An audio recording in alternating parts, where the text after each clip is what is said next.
I'd like to invite you as the music plays to just close your eyes, relax, rest in the presence and hold space.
Ganapataye Namo Namaha.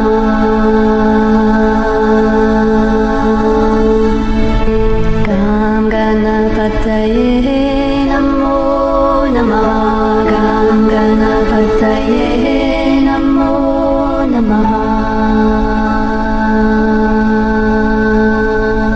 Jai Ganesha Gananata Dayaniti Sakala Vigna Karadura Hamari.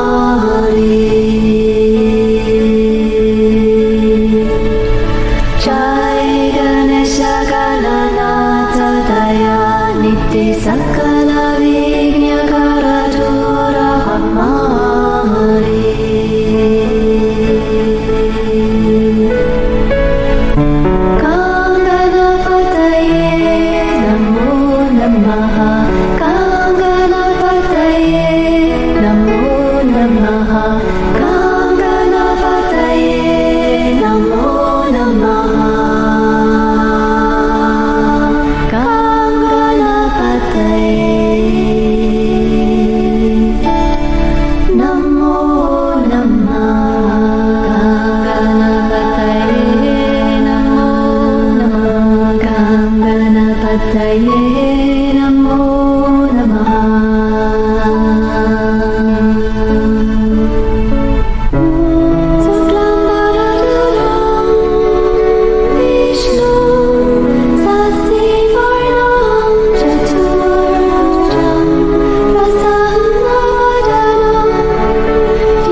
Jai Ganesha Gananata Dayaniti Sakala Vigna Karadura Hamari. Jai Ganesha Gananata Dayaniti Sakala Vigna Karadura Hamari.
Namaste. Welcome. Welcome to our weekly online Satsang.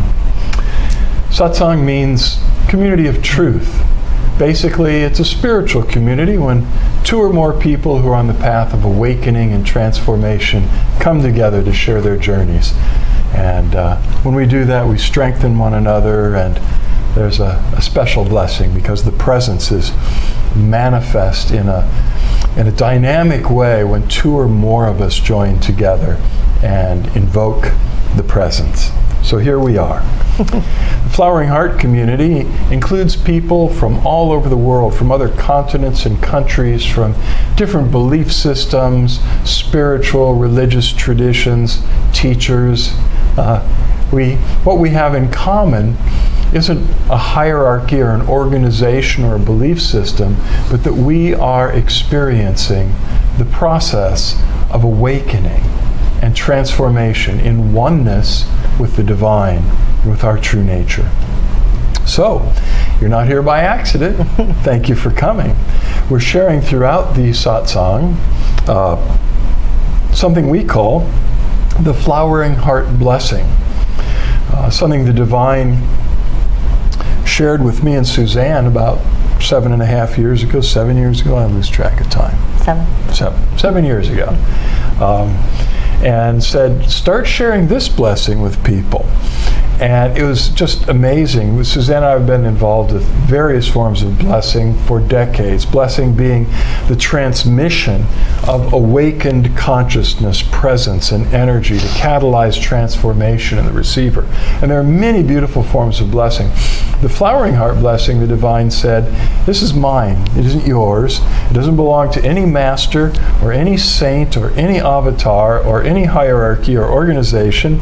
It's mine, and I give it to whomever I please, and it's a gift of pure grace, so don't charge any money for it. Just give it away. Let people know it's coming from me, not you, and tell them that when they receive this blessing, not only have they been activated in the process of awakening and divine union, they're initiated to pass this blessing on as well.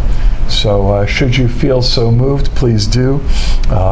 If you don't have a blessing circle or a group that you relate to locally in your own community, start one. It's so easy to share the Flowering Heart blessing, and people really experience the touch of the presence through this blessing. It's a very beautiful thing. We have an initiation video on our website that's 36 minutes long. You're free to use it any way you please. You could sit down with a friend or two and just hit the play button on your laptop. It will explain the blessing and take people through a very brief initiation meditation, and you can begin to just share the blessing with one another. It's something the divine is doing. So it's not anything you need to really particularly understand other than your desire to receive it and to be an instrument of grace to help others to awaken and to shift into union with the divine nature. So have at it. And please join us this evening during the satsang. Even if you're watching the recording, see the thing, these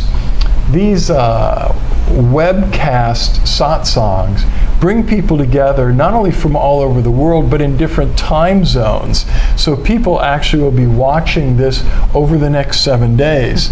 More people watch it in the days that follow usually than when we're doing it live. And they're feeling the same presence, the same blessing and energy that we are. And so even if you're tuning into this and it's a week, a month, or a year after this was recorded, please join in sending the blessing, because it is spirit, and spirit is unbounded by time and space. Anything that is spirit is present everywhere and present always. So join us. We open it for a time to questions and answers. If you have any questions or some area of your own spiritual journey, or maybe something you've been reading about or hearing about concerning awakening, God realization, meditation, please share the question, and we turn to the divine inside, and we're always inspired with light and clarity that benefits all of us. All it takes is asking the right questions. It's been said that that's the most important thing in the spiritual journey, is asking the right questions. So we'll wait a few minutes and see if you've got any. Ask inside if there's something that you're wondering about, that you could seek more clarity of understanding or clarity in your spiritual practice. And we would love to hear it. Also, if you would, unless you enter a comment in the chat, like More just did on Vimeo, hello. Give us, for instance, if you're on Facebook Live, give us a like or a love. And then after the satsang's finished, we can go in and see the names of the people that visited, and we send you special little blessings and hugs. And, yep, I just saw that thumbs up going up there. Now, if you're on one of the other platforms that we stream to, like LinkedIn or YouTube or Vimeo, in order for us to know you're there, you need to enter just a comment. Even if you just wrote your name and said, "Hi, it's so-and-so," we go and look, and it's nice to see you were there. So. That's what was itching. I just got a mosquito bite. I beat you to it. It's mosquito season in Florida. Yes, it is. I got it, though. Well, good for you, I guess. Well, it just means it won't be laying any eggs.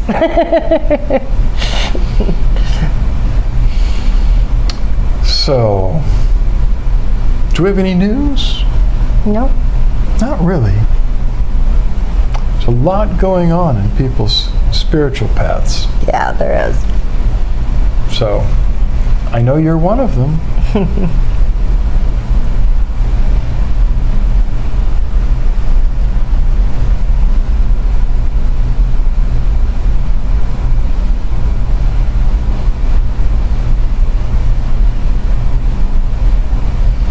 Just ask inside. Is there something that the presence might move you to ask or to share? This is the most important ingredient, I think, in a satsang. It isn't a spiritual lecture. It's so much more than that. We could share a little bit of the satsang we had locally here last Wednesday. Go ahead. A member of our community was talking about how he had been getting irritated lately by people that were in discordant energy and not centered or grounded, and he was getting frustrated with them. And then he realized that he needed to just allow them to be who they are and not try and control the situations or the people, or just see the love in them and see the beauty in them just the way that they are. And he said something that surprised him was that all of a sudden it's like the discordant energy stopped, and he was amazed at how quickly the outer world changed just because he changed his inner world and gave that unconditional love and acceptance. And it's kind of been a theme I've been working on for the last couple of years, especially, for decades, but it's sinking in at a deeper level about how important it is for us to continue on our spiritual paths and continue to look at ourselves and the way that we're being in the world and showing up in the world. So how would we apply that? If we're being annoyed or feeling resistance in a situation, to consciously shift into accepting that being and just emanating love. And if you can't seem to find the love to give them, send them the blessing. Because all genuine love isn't a human emotion. It isn't human energy. Love is actually an aspect of the divine presence itself. So when we can't find love for a person or a situation, all we really need to do is open up and invite the divine to flow through us with the blessing, because the blessing is pure love. It's the love of the divine. It's a very simple thing to do, but first you have to notice that you're being annoyed, which isn't that hard to do when you start paying attention, but oftentimes the mind and ego want to keep us wrapped up in whatever that annoyance is and try and control the situation. So if we just keep returning to our hearts, we'll be able to see more clearly when we're disturbed or annoyed or judgmental or critical or any of that stuff that's not heart-centered. I thought that might spur a question or two. Or a comment for somebody else's experience of.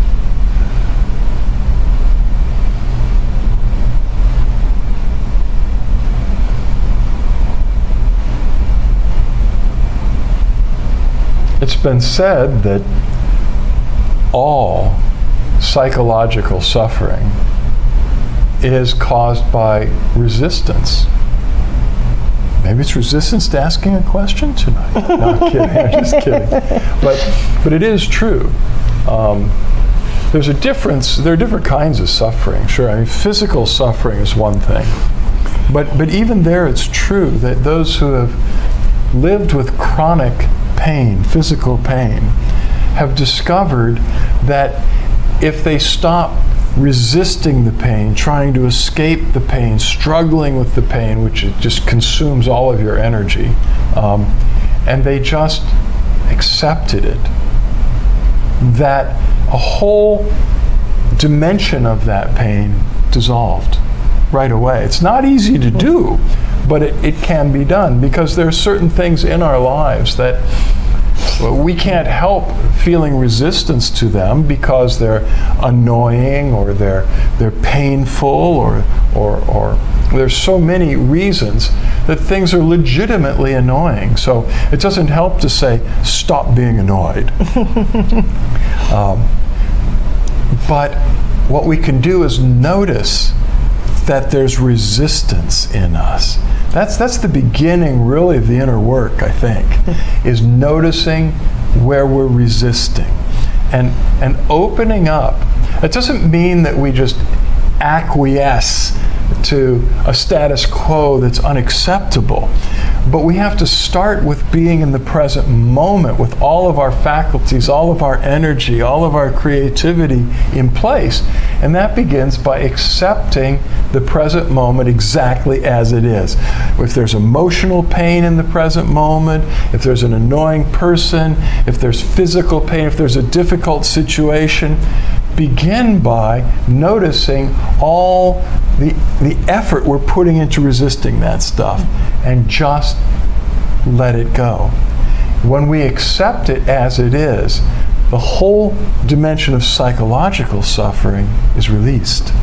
And then our energies can go toward creatively transforming whatever that situation or relationship might be.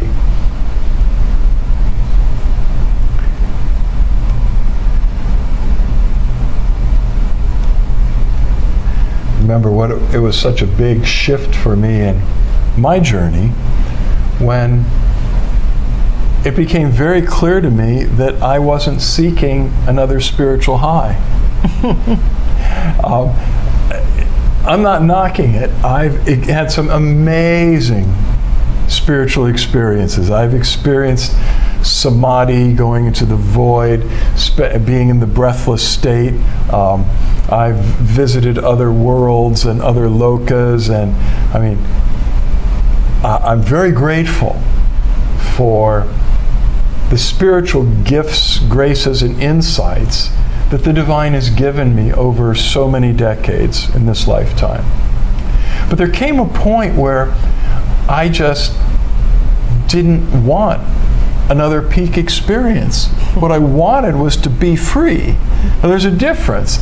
Peak experiences can cause so much temporary euphoria. But they pass. There are no permanent states.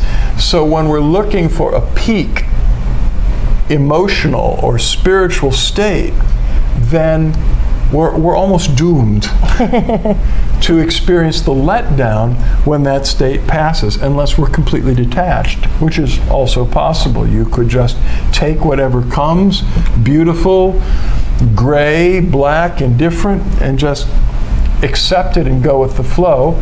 That's a certain degree of freedom, but I discovered that what was really leading me to freedom was the unloading of the unconscious. The mind is problematic to begin with. We are spirit. Mind is not what we really are. But when we look at the mind, there's so much work to do on it, with it, because of incorrect beliefs and teachings that we've internalized, and ideas, assumptions we've made about ourselves. And so we can work on that. We can see where we've been programmed to, I'll never succeed, I'll never have a good relationship, things always go wrong for me in these situations. We can see those areas pretty clearly when we begin to work on our consciousness. And we can begin to disassemble that negative programming and replace with positive affirmations, positive programming and thoughts. All that said, all of that's happening in the tip of an iceberg. The mind is like an iceberg where there's this little teeny point sticking above water, and then underwater is this gigantic mass that's many times greater than the part that's above water. So it is with the conscious and the unconscious mind. There's so much material in the unconscious that we've been carrying around for lifetimes, and acquiring more and more of that material through this lifetime. Anytime there was an experience that was too painful for us to deal with, we didn't know what to do. We'd sweep it under the carpet, or try not to feel it. Anything we don't want to feel, that we have that resistance to, if we're really successful, we shove it into the unconscious, which isn't really successful, because there it remains, and we don't know it's there because we're unconscious of it. It's not troubling us in our conscious mind because we think it's gone, but it isn't. So as you practice meditation over the years and do other forms of spiritual practice, the material in the unconscious mind, which is huge, begins to bubble up to the surface and come into consciousness. When that which is in the unconscious, or the subconscious layers of the mind, emerges into awareness, we're free because we see it. I mean, we may not be totally free instantly because there's still some things to work on, but at least that which was keeping us unconsciously blind and bound has come into the light of awareness.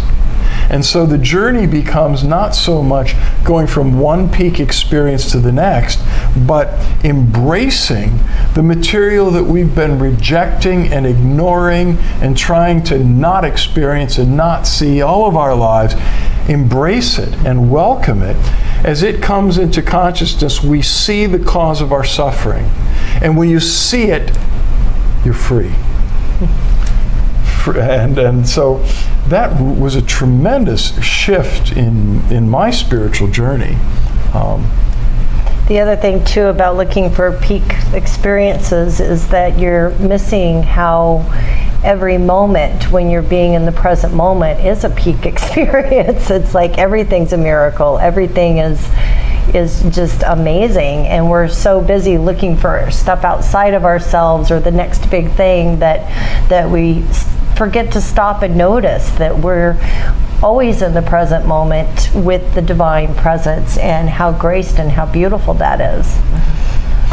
So we have Milan with us tonight. Oh, nice. Hi, Milan. Love you so much. So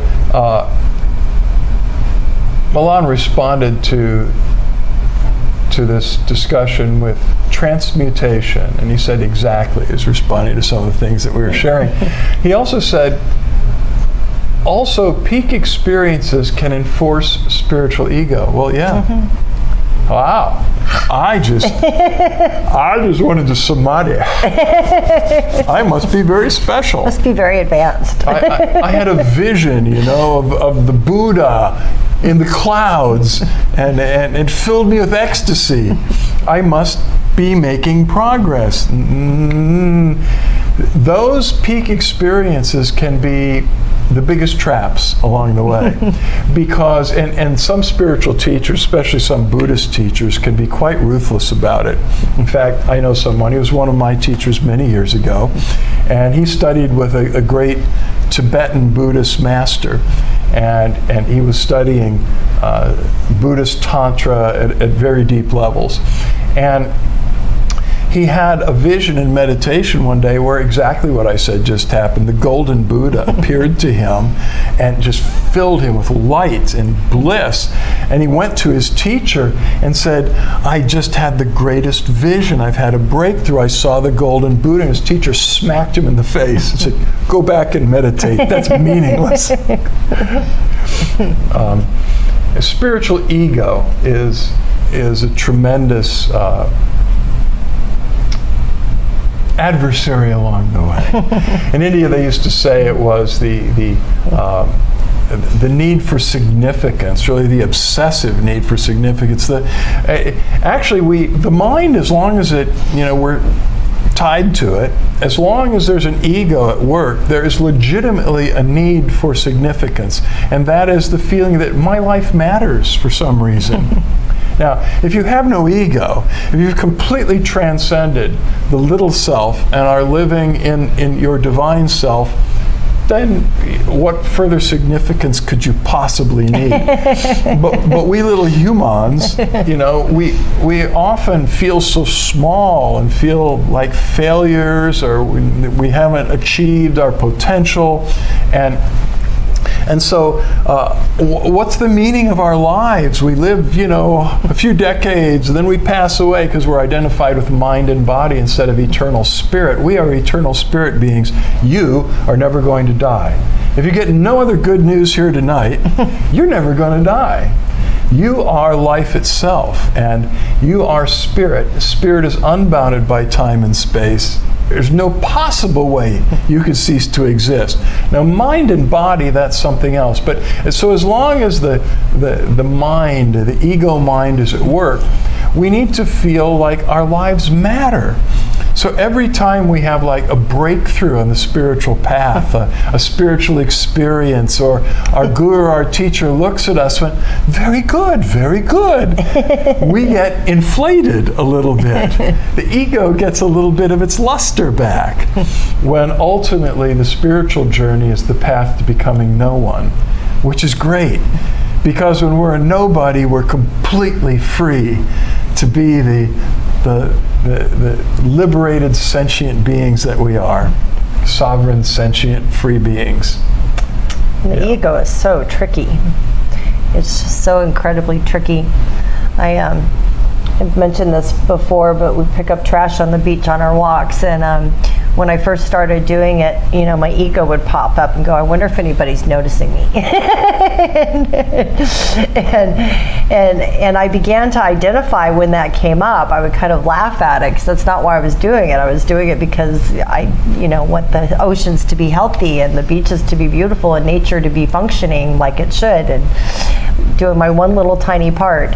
And I remembered experiencing the actual physical endorphin rush that I would get when my ego would pop up. I started to become aware of it, and it's so subtle, but it's so strong. It's like taking a little dose of a drug. And so it amazed me that after I started to notice it, that I was more able to kind of laugh at it and go, silly ego, not trying to push it away or put it in its place or do anything with it, except for just kind of laugh at it and notice it and be aware of it. And it started to become less and less and less, because it was getting the attention that it wanted and needed, but I didn't want to respond to that chemical rush anymore. I felt like an addict. It's really funny when you start to notice those things, because it's very subtle. The ego doesn't give you too much of that dose, just enough to make you want more of it. Which is one of the things that happens to spiritual teachers who are not Oh, I fully enlightened, because I don't think sometimes the whole concept of enlightenment. Oh, that's a whole study in itself. but awakening is not a destination. It's an ongoing journey. Mm-hmm. It's not like the train pulls into this station and says, "This is it. You're here. You've arrived." It just keeps going and going and going, because we are in our physical and mental expression, not in our divine spirit essence, but in our human expression, there's something about us that's finite that has just become hooked up with infinity. And it's expanding. We call it the flowering of the heart, but this is like a supernova going into infinity. There are no boundaries, so we keep growing. Where was I going with that? About enlightenment, full enlightenment, and spiritual teachers. Yeah. Okay, so what happens, because I've been a spiritual teacher in a number of different groups and traditions for over 50 years. And especially in the beginning, I would notice that when I was leading a group or a meditation or teaching, and the presence was working through me, I felt pretty good. I felt pretty good about myself, So what ends up happening is that the spiritual ego can be so overamped. We need some sense, like I said, as long as there's an ego, we need some sense of significance, but we don't need an overblown sense of significance. And once that happens, spiritual teachers often take liberties with their students. They begin to hoard money. They begin to do things that are often sexually inappropriate with disciples, exercise undue control over the life. We're all sovereign, sentient, free beings. But we can put ourselves in the orbit of some spiritual leaders who will take excessive control over our lives. And that's how cults are formed. And sometimes it's a subtle, fine line to see the difference. But this happens because the teacher is not fully free of ego. And with all those spiritual gifts and that light flowing through them, well, the spiritual ego gets inflated. God is very good at pricking that balloon, though. I'm among many. I started out as some of you know a bit about me. I started out as a Taoist priest, and eventually I've been through so many shifts, but I became a Franciscan. And one of the great Franciscan mystics, and probably their greatest theologian, was Saint Bonaventure. And Saint Bonaventure lived at the time of Saint Francis and the very early Franciscans over 800 years ago. And these brothers we'll come to surrender. They were so surrendered, so empty of self, that they would have these amazing raptures and visions and miracles and spiritual experiences, and they didn't really get lifted up about it either. They were so humble. They lived barefoot and absolutely without possessions in the woods, just surrendered at every moment to whatever the day and the divine brought them. But they were so gifted that some people were worried. I mean, these people are going to, we've seen it happen over the centuries so many times, they're going to get lifted up and take a fall. And Saint Bonaventure said, don't worry at all, because of the extraordinary spiritual graces that the Lord is pouring through these saints, because he has this thing set up where there's a balance, and the more extreme are the glorifications and the visions and the experiences, the more complete will be the crucifixions that go with it. It's sort of wired into their life experience. Yes, they're totally glorified and lifted up. Yes, there was tremendous sacrifice involved, and it all balanced out. That's great when that's working, like it was with the early Franciscans, but we've certainly seen circumstances especially in the West, since the 1960s, when so many teachers began to come to the West from Eastern religions and other mystical traditions. And we had whatever boundaries we had in the United States, sexual boundaries and certain mores and things about how relationships should be and the limitations, all that went away. So if you were a Swami living in India, your disciples made sure that you were protected and in a celibate environment and everything was cool. You come to the United States and here are these beautiful young people that are very, so we saw spiritual teachers that did succumb to that inflated spiritual ego, and it caused a lot of pain. There was a period of time from the late 1980s and through the 90s where many spiritual teachers fell. And it started out, in a really outlandish way, I think, with the Christian televangelists, and people could see that and project on that. But what many people didn't see is the same thing was happening with Tibetan teachers, Buddhist teachers, Hindu teachers, people of great renown and with great spiritual accomplishment. Succumbed to the temptations of the first three chakras: materialism, pleasure, and power. And yep.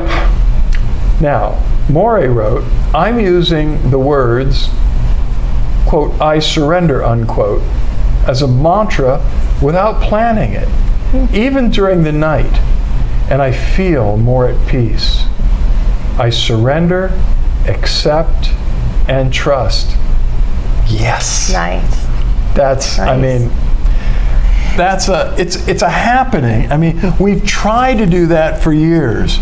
If you're involved in any religion, from Christianity to Hinduism, there's the effort to surrender the self to the deity, to the higher power. And it's so frustrating because in the beginning it's the ego trying to do it. And every time there seems to be any progress towards surrendering, the ego claims, significance. And you're not surrendered.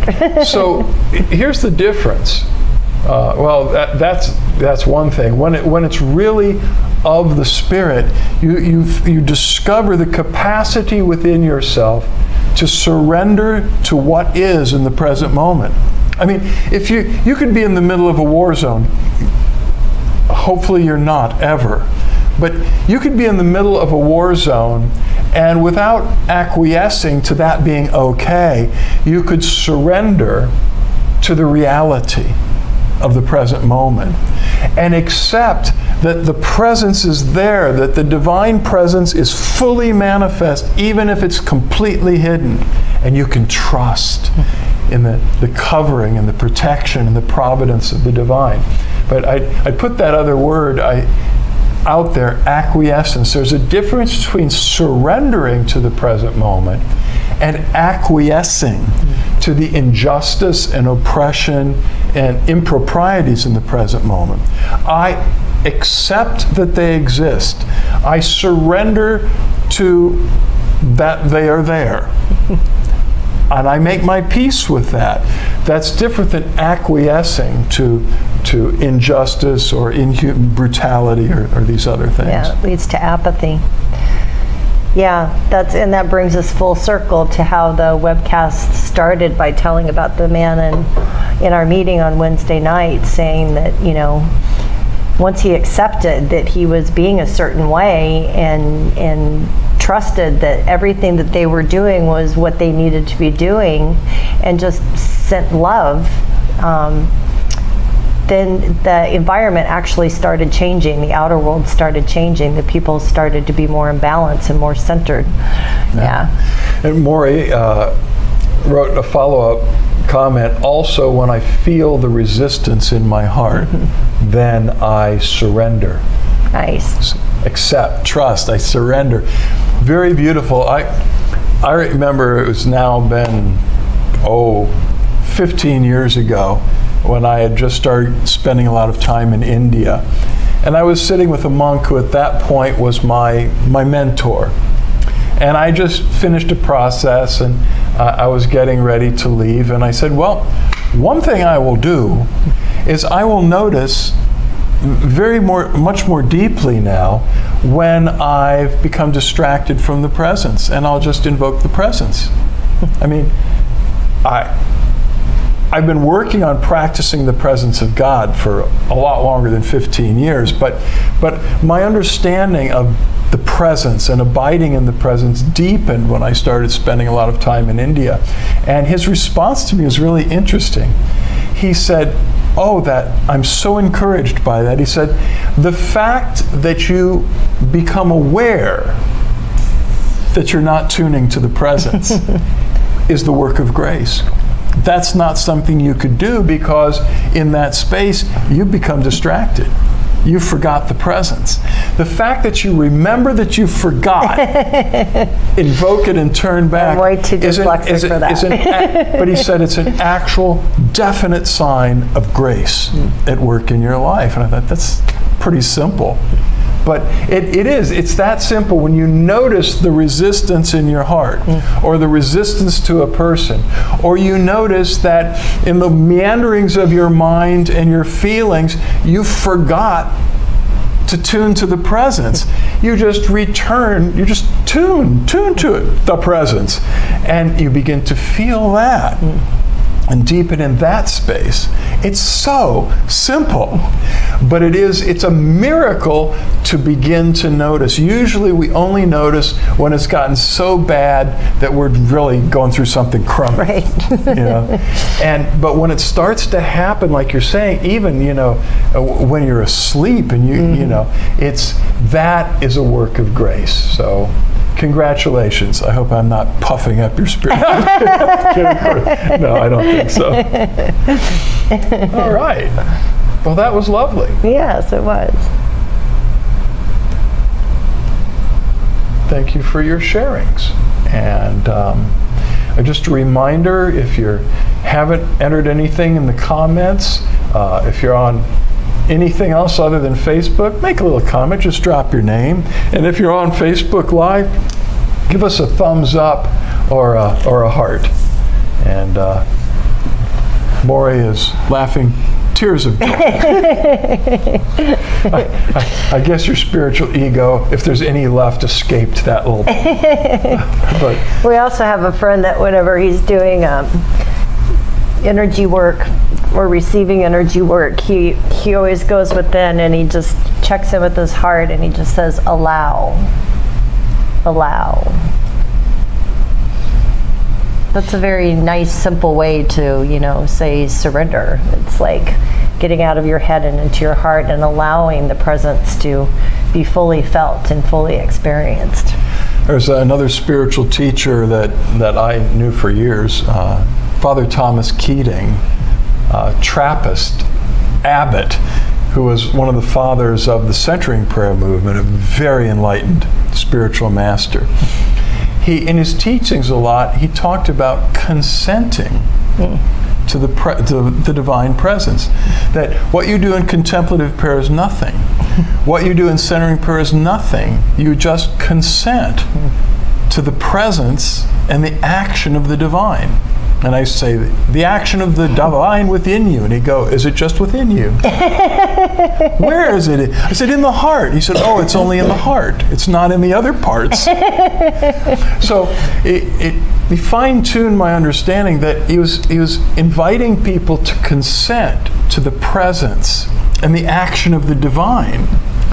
And someone I know that worked with contemplative outreach in the centering prayer movement for more than 20 years, as she continued to bring forth Thomas's teachings about consent or allowing, or surrender, she began to notice people just don't know what consent means. They don't have a clear concept of consent. They misunderstand. But yeah, it's not passivity. I mean, consent is a deep action of spirit. Right. surrender. Well, it's also a tricky way to bypass the mind and the ego, because the mind and the ego want to be in control. Absolutely. And so if we're telling the mind and the ego that we consent, then the mind and ego goes, I got this. I'm allowing this to happen. Nothing to do, nothing to fix. The mind always gets involved trying to help spirit and gets in the way. So to just allow and consent to the presence is it. I mean, it's it. Suzanne and I look for 1,000 different ways and 1,000 different words to just communicate one thing. That's it. Consent to the presence. Allow. Okay, let's do it. So let's close our eyes. Do this. Let's do this thing. Well, we've been doing it. Let's dive a little deeper. So close your eyes if you would, and just take the longest step on the spiritual journey, 12 inches from your head to your heart. And I mean that metaphorically. Just let yourself relax and be in your heart of hearts.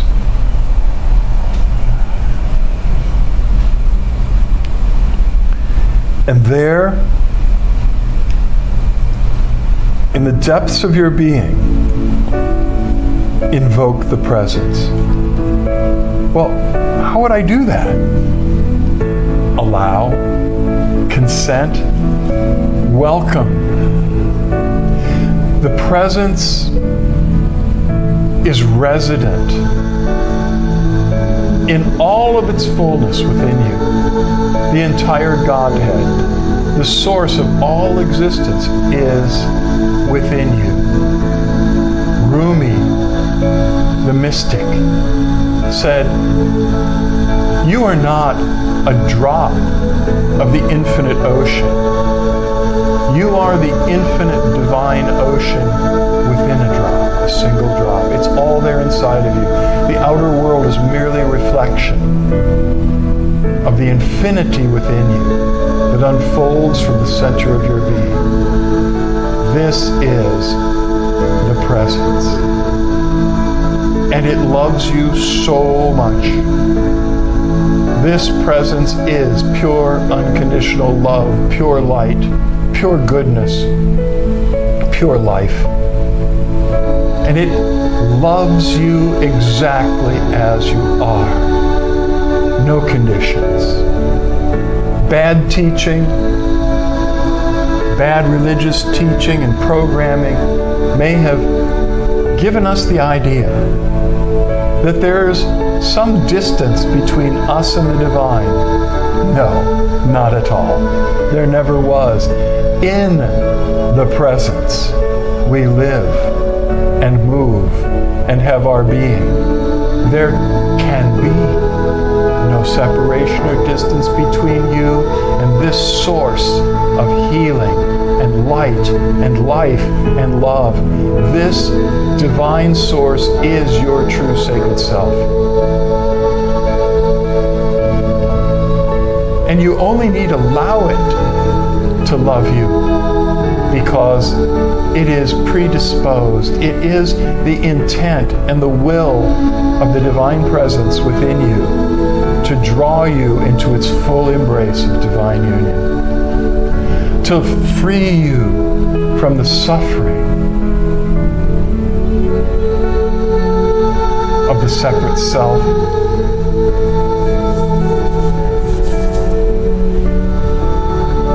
Allow the presence to bring you home. Just relax and let go, and receive the flowering heart blessing.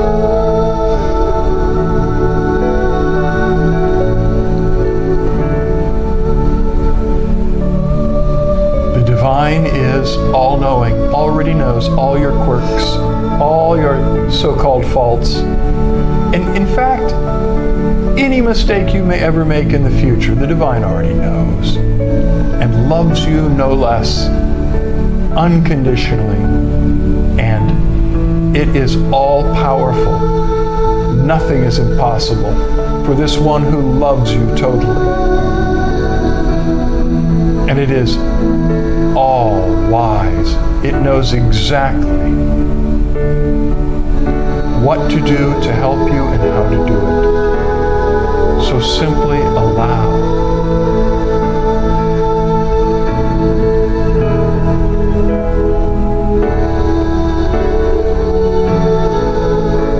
Drink it in, receive light and life and healing.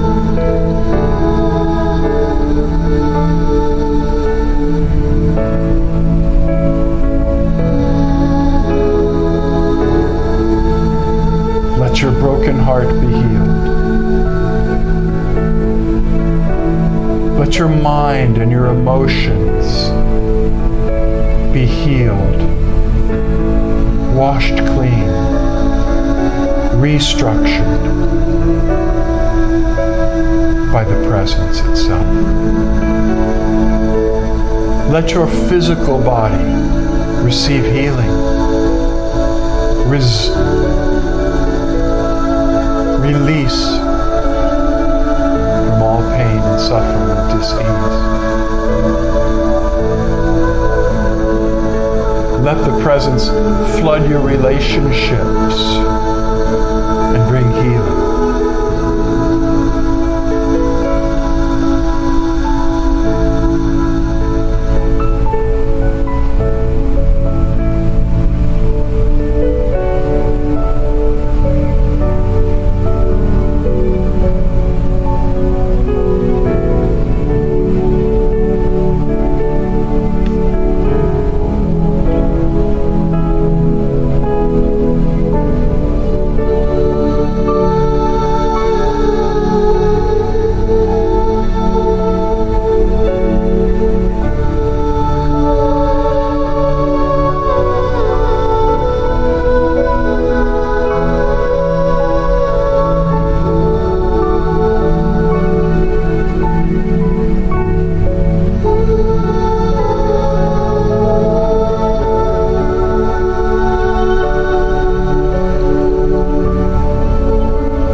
Still closed, envision us all sitting in a big blessing circle together.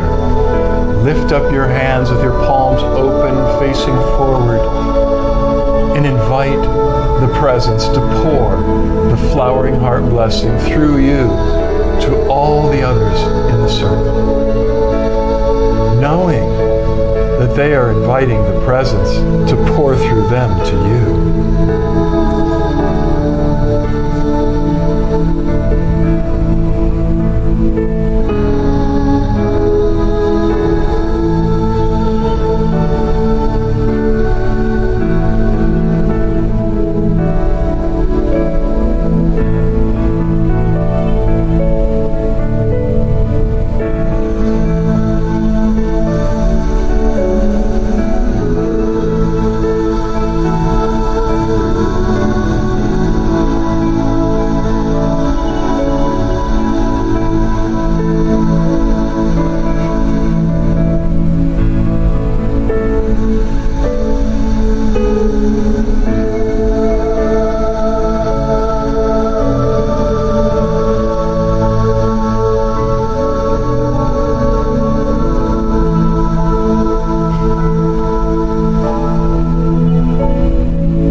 Just relax your hands. And when you're ready, open your eyes and begin to make direct eye contact with Suzanne and or me. Just make sure you keep looking at least one of our eyes as we dive into the light meditation. In this meditation, Suzanne and I are consumed and flooded with oceans of the presence that pour through every fiber of our being to you. Oceans of light and love, awakening, transforming grace, pour through us to you, especially through our eyes, which have been called the doorway eyes of the soul. As you keep looking, that's all you need to do. The light streams out through our eyes, in through your eyes, into your heart of hearts, causing the flames of divine love, the light of transformation to expand exponentially within you. There's nothing for you to do but allow and keep looking.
meditate with us for a few more moments as the grace settles within you.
You can keep meditating now as long as it feels nice to you, or lie down nearby in Shavasana. That's to lie on your back, with your eyes closed, your arms loosely at your sides, with the palms open, turned upward, and just let yourself dissolve in gratitude in the presence. We love you very much. Much love, light, and blessings. Until the next time our paths cross, know that the divine in us beholds the divine in you, and we bow to you.